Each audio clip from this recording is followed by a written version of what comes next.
In The Life Divine, Sri Aurobindo explores the boundaries of the ignorance and a framework for attaining knowledge. He describes at some length the circumconscient influence on what we believe are our own internal actions and reactions. We view ourselves through the ego consciousness and believe we are different and separate from the universal manifestation.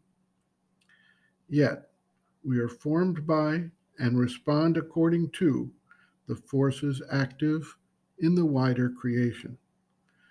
The ego represents a nexus or standpoint, but it does not originate the energies that are active.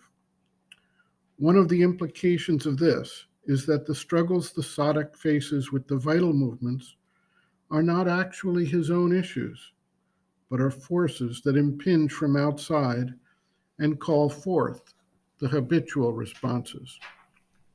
To the extent the seeker can distance himself from taking personal ownership of these responses, the easier it is to reject them when they try to enter and take over the being. Sri Aurobindo writes, quote, "In fact, all these ignorant vital movements originate from outside in the ignorant universal nature. The human being forms in his superficial parts of being, mental, vital, physical, a habit of certain responses to these waves from outside.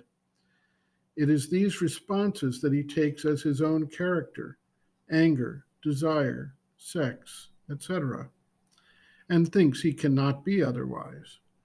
But that is not so. He can change.